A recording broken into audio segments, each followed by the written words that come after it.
नमस्कार प्यारे साथियों, एक बार फिर से स्वागत है मेरे चैनल स्प्रेडिंग ज्ञान पर। जैसा कि हम पढ़ रहे हैं इंडियन ज्योग्राफी और हमने जो हिमालय पर्वत हैं दोस्तों उसके प्रमुख दर्रे पढ़ लिए हैं। आज हम पढ़ेंगे जो आपके प्रायद्वीप भारत या दक्षिण भारत हैं उसके प्रमुख दर्रे। क्लास पे चले इससे पहले अगर आपको कंटेंट मेरा पसंद आ रहा है दोस्तों, चैनल को सब्सक्राइब करना ना भूलें, वीडियो को लाइक और शेयर करें, साथ ही नोटिफिकेशन के लिए बेल आइकन जरूर दबा दें दोस्तों। चलते हैं दोस्तों, बात करते हैं दक्षिण भारत के जो प्रमुख दर्रे हैं। कौन कौन से प्रमुख दर्रे हैं? तो पहला है थाल घाट, भोर घाट और पाल घाट। ये तीन ही प्रमुख दर्रे हैं दोस्तों, दक्षिण भारत के तीन ही प्रमुख दर्रे हैं दोस्तों। ठीक है, चलिए एक एक करके इनको पढ़ लेते हैं। थाल घाट दोस्तों कहाँ पे है? थाल घाट महाराष्ट्र के अंदर है, जो सह्याद्री पर्वत श्रृंखला है, या एक तरह से कह सकते हैं पश्चिमी घाट जो है, वेस्टर्न घाट दोस्तों, उसके अंदर स्थित एक दर्रा है। यह मुंबई को नासिक से जोड़ता है। किसको? मुंबई को नासिक से जोड़ता है। मुंबई को नासिक से जोड़ता है दोस्तों। इसकी ट्रिक कैसे है? मुन्ना मुन्ना खाए थाली में, मुन्ना खाए थाली में, मुंबई नासिक खाए थाली मतलब थाल घाट। तो मुन्ना खाए थाली में मुंबई से नासिक को जोड़ता है थाल घाट। पश्चिम घाट में स्थित है, पहले ही बता चुका हूँ। इसके अंदर से दोस्तों क्या है, NH3 नेशनल हाईवे नंबर 3 गुजरता है, जो कि किसको? मुंबई को, जो कि किसको? मुंबई को कहाँ से जोड़ता है? कोलकाता से जोड़ता है। कहाँ से? कोलकाता से दोस्तों जोड़ता है। NH3 जो है, NH3 जो है मुंबई को कोलकाता से जोड़ता है। किससे? वाया नागपुर। तो क्लियर हो रहा है? नेशनल हाईवे नंबर 3 थालघाट से होकर गुजरता है, कहाँ तक जाता है? कोलकाता तक वाया नागपुर। तो आपके 3 क्वेश्चन एक साथ ही क्लियर हो गए दोस्तों। इसी को क्या बोला जाता है? इसी को दोस्तों थूल घाट या कसर घाट भी कहते हैं। क्या कहते हैं इसको? थूल घाट या कसर घाट। थूल घाट या कसर घाट भी इसको बोला जाता है। ये भी आपको फैक्ट याद रखना है, एग्जाम में अगर पूछ ले तो। क्लियर हो गया? चलिए अगला देखते हैं, बात करते हैं भोर घाट के बारे में। भोर घाट दोस्तों कहाँ पर? पश्चिमी घाट में ही स्थित है। ये पश्चिमी घाट में ही स्थित है दोस्तों। ठीक है, कोंकण का जो तट है, किसको? कोंकण का जो तट है दोस्तों, कोंकण तट को किससे जोड़ता है? दक्कन के पठार से जोड़ता है। दक्कन के पठार से इसको कोंकण तट को जोड़ता है। और यह दोस्तों सातवाहन, जो पुराने समय में सातवाहन जो वंशज थे या सातवाहन शासक जो थे दोस्तों, उनके द्वारा विकसित किया गया था। व्यापार के लिए एक मार्ग है दोस्तों। ठीक है, कहाँ पे? मुंबई से पुणे को जोड़ता है। मुंबई से किसको? पुणे को जोड़ता है। मुंबई से पुणे को जोड़ता है। ट्रिक क्या है दोस्तों इसको? मुंबई से पुणे जाते जाते क्या हो गई? सुबह हो गई, भोर हो गई। मुंबई से पुणे जाते जाते भोर हो गई। तो मुंबई से पुणे को कौन सा घाट जोड़ता है? तो भोर घाट जोड़ता है दोस्तों। ठीक है, और कहाँ पे स्थित है एग्जैक्टली इसकी लोकेशन देखी जाए तो दोस्तों महाराष्ट्र में कहाँ पे? कर्जत और खंडाला के बीच में स्थित है। कर्जत और खंडाला जो है उनके बीच में स्थित है। गाना सुना होगा, है ना, आती क्या खंडाला।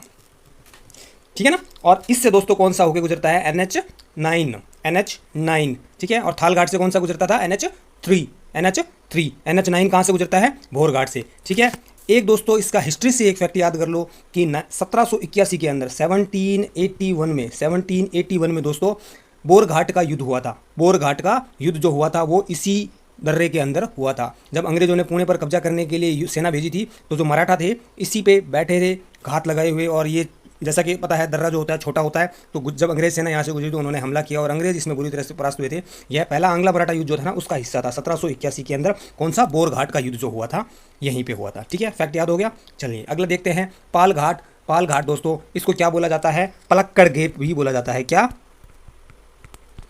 पलक्कड़ गैप इसको बोला जाता है दोस्तों। ठीक है, कहाँ से? कोयम्बटूर से। तमिलनाडु का कोयम्बटूर है, तमिलनाडु का कोयम्बटूर से केरल के पलक्कड़ को जोड़ता है। ठीक है, कोयम्बटूर को पलक्कड़, कोकोपाल, कोयम्बटूर को पलक्कड़ से जोड़ता है। ठीक है, नीलगिरी की पहाड़ी में स्थित है। अगर देखा जाए तो इसके नॉर्थ के अंदर है नीलगिरी और इसके साउथ के अंदर कौन सी है दोस्तों? साउथ के अंदर इसमें कौन सी है? अन्नामलाई की पहाड़ियाँ हैं। ठीक है, और उन दोनों के बीच में ये लगभग 24 से 30 किलोमीटर का चौड़ाई है इसकी। 24 से 30 किलोमीटर इसकी चौड़ाई है, इसीलिए इसको पलक्कड़ गैप भी बोला जाता है दोस्तों। क्लियर हो गया? कोकोपाल। तो ये प्रमुख दर्रे सारे के सारे याद हो गए। ठीक है, अभी क्या है दोस्तों, ये कुछ महाराष्ट्र में स्थित दर्रे हैं। वैसे एग्जाम में आज तक कभी आए नहीं है ये दर्रे, परंतु फिर भी एग्जामिनर का कोई भरोसा नहीं है। ठीक है, वो पूछ सकता है। स्पेशली क्या है, ये सारे के सारे जो है महाराष्ट्र में स्थित है। कुंभारली, अंबोली, तमहीन, नाने घाट, मलतसेज और अम्बा घाट। ठीक है, सारे के सारे महाराष्ट्र में स्थित हैं। कुंबारली, अंबोली, तमहिन, नानेघाट, मलस्तेज और अंबा घाट नाम आपको याद रखने हैं। सिर्फ मैं शहर बताऊंगा, आप मैप से एक बार याद कर लीजिए, कभी भूलेंगे नहीं। ठीक है, कुंबारली दर्रा, कुंबारली दोस्तों रत्नागिरी और सतारा, रत्नागिरी और सतारा जो है यहाँ पे दोस्तों क्या है, कुंबारली दर्रा स्थित है। कुंबारली दर्रा रत्नागिरी और सतारा को जोड़ता है महाराष्ट्र के अंदर। ठीक है, अगला कौन सा दोस्तों, अंबोली। अंबोली घाट क्या है, ये जो आपका रत्नागिरी हिस्सा है ना, रत्नागिरी ये वाला जो क्षेत्र है दोस्तों, यहाँ पे एक है, इसी का जगह है, उसको बोलते हैं सावंतवाड़ी तालुका। महाराष्ट्र के अंदर रत्नागिरी के अंदर एक सावंतवाड़ी तालुका है जो कि कर्नाटका के कौन से, बेलगाम को जोड़ता है, कर्नाटका के बेलगाम को जोड़ता है।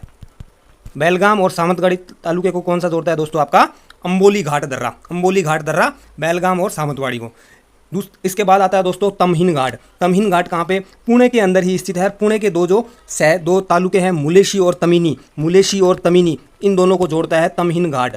तमहिन घाट दोस्तों पुणे के अंदर ही कौन सी, लिखते जाइएगा, मुलशी और तामिनी, मुलशी और तामिनी करके जगह हैं, उन दोनों को जोड़ता है तमहिन घाट। ठीक है, अगला दोस्तों नानेघाट दर्रा। नानेघाट दर्रा कहाँ, किसको, नानेघाट दर्रा दोस्तों पुणे शहर को, जो पुणे मेन सिटी है उसको जुनार तालुका जो है उससे जोड़ता है नानेघाट दर्रा। नानेघाट दर्रा पुणे के अंदर दो जगह को जोड़ता है, वो कौन सा है, तमहिन है। पुणे शहर को किससे जोड़ता है, जुनार तालुका से जोड़ता है, वो कौन सा है, नानेघाट दर्रा है दोस्तों। ठीक है, मलदशेष दर्रा जो है किसी पर्टिकुलर शहर को नहीं जोड़ता है। इसका क्या दे रखा है, ये दोस्तों कुछ प्रजातियां हैं उसके लिए फेमस है, जैसे बटेर, राजहंस, सारंग, इनके लिए फेमस है मलदशेष दर्रा। मलदशेष दर्रा जो है वो आपका इनके लिए फेमस है दोस्तों। उसके बाद है अंबा घाट दर्रा। अंबा घाट दर्रा दोस्तों ये भी किसी पर्टिकुलर उसके लिए फेमस नहीं है। ठीक है, ये किसको जोड़ता है, ये आपका रत्नागिरी और कोल्हापुर को जोड़ता है, रत्नागिरी और कोल्हापुर को जोड़ता है। रत्नागिरी और कोल्हापुर को कौन सा जोड़ता है, अंबा घाट जोड़ता है। और पैराग्लाइडिंग के लिए फेमस है दोस्तों, किसके लिए, पैराग्लाइडिंग के लिए फेमस है दोस्तों। ठीक है, एक और दर्रा आप याद रखिए, चोरला घाट। क्या है, चोरला घाट है दोस्तों। ठीक है, यह क्या करता है, गोवा, कर्नाटका और महाराष्ट्र, इन तीनों को जोड़ता है। गोवा, कर्नाटका और महाराष्ट्र तीनों को आपस में जोड़ता है, एक तरह से पास देता है। ठीक है, और ये क्या, सर्प सांप, किसके लिए दोस्तों, चोरला घाट जो है गोवा, कर्नाटका और महाराष्ट्र को तीनों को जोड़ता है और वक्र सर्प सांप प्रजाति के लिए फेमस है। ये एक तरह से बहुत ही रेयर प्रजाति है, उसके लिए फेमस है दोस्तों। ठीक है, तो ये आपके जितने भी पहले हिमालय के दर्रे हम पढ़ चुके हैं और ये प्रायद्वीप भारत के सारे दर्रे कंप्लीट हो गए। आई होप आपको कंटेंट अच्छा लगा होगा। अगर कंटेंट अच्छा लग रहा है तो वीडियो को लाइक और शेयर जरूर करें दोस्तों। आज का क्वेश्चन है, आप बताएंगे कि मानसरोवर यात्रा के लिए, मानसरोवर यात्रा के लिए कमेंट में आंसर जरूर करेंगे। मानसरोवर यात्रा जब जाते हैं तो उत्तराखंड का कौन सा दर्रा है उसका यूज किया जाता है। उत्तराखंड का कौन सा दर्रा है, ठीक है, कौन सा दर्रा यूज होता है। उत्तराखंड में 3 दर्रे हैं, नीति, माना और लिपुलेख। मैंने अपने पिछली वीडियो में करवा दिया है, उसका जो है डिस्क्रिप्शन में लिंक जो है डिस्क्रिप्शन में डाल दूंगा दोस्तों, आप वहाँ से भी देख सकते हैं। ठीक है, चलिए बाय बाय, टेक केयर।